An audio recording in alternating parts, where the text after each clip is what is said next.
Hello mga kainday, mga kadudong, Happy New Year sa ating lahat.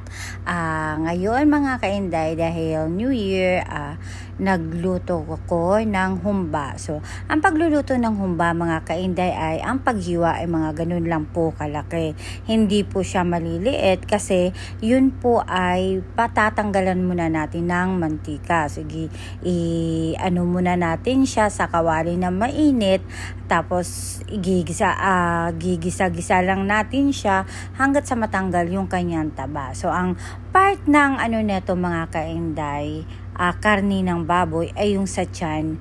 Kasi pagkahumba mga inday, nakagawian na naming mga Bisaya na ang ihuhumba namin ay yung may taba talaga. So, pinipili namin yung mga taba-taba kasi yun yung ihuhumba namin. So, yun nga, pag sa kawali mga kainday, kailangan talagang mainit na mainit ang kawali bago ilagay yung mantika. Lalagyan muna natin siya ng mantika. So, paglagay ng mantika na mainit na, yun na nga siya, ilalagay na siya. Tapos, kung sa Bisaya kasi mga inday, ang tawag niyang pinakupsan. So, yan nga mga inday, ang dami ng mantika dyan. Natanggal na lang namin, no? Nagtira na lang kami ng konti para igisa yung bawang at saka sibuyas. So, naglagay tayo dyan ng toyo para yun yung medyo alat niya, at saka pagkahumba mga kainday, dapat yan ay matamis talaga, kaya naglagay ako ng Sprite dyan.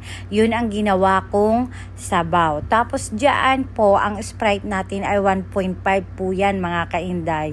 May natira lang ata, no? Parang isang baso ko, kaya ininom na natin. So naglagay ako ng dahon ng laurel. So ang mga sahog niyan, dahon ng laurel, may pamintang pino, kasi yung iba kasi buo ang ginagamit. So sa akin pino, para wala akong makitang itim-itim na paminta. So naglagay na rin ako diyan ng hindi lang kita, no, yung mga pangpalasa like magic. Naglagay din ako ng konting suka diyan mga kainday, konti lang. Hindi ako naglagay ng asukal katulad nung ibang mga ginagawa nila sa humba na naglalagay sila ng asukal mga kainday. Tsaka banana blossom naglagay din ako. So yan na nga mga kainday, konti na lang yan. Medyo malambot na rin kasi yan, no. Konting na lang, yung mababawasan lang yung sabaw kasi syempre ang humba kasi medyo mamantika pa rin siya at kunti na lang po yung sabaw na matitira. Yun po ang pagkaluto ng humba. Hindi na ako naglagay kasi ng asukal dyan mga kainday kasi yung Sprite kasi matamis na. Kaya inanuhan ko na siya. Hindi ko na nilagyan kasi syempre ingat-ingat sa mga kinakain. Baka tumaas yung ating sugar dahil syempre yung mga niluluto may asukal, like matatamis talaga, di ba?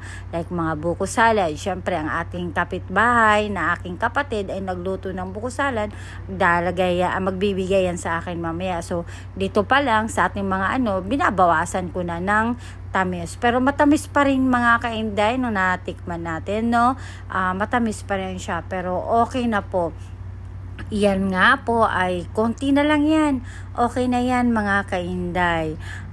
Luto na yan, natatakam na pati ang ating dudong. Syempre ngayon niya lang na tikman yan kasi hindi naman kasi talaga ako nagluluto ng mga ulam kasi siya po mas masarap magluto ng ulam kaysa sa atin, no? So konti na daw, okay na daw, sabi ko okay na, no, kasi nag thumbs up na si Inday.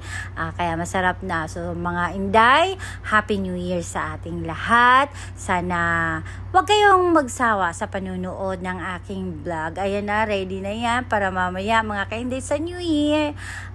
Happy New Year po. Please like, share, and subscribe mga kainday.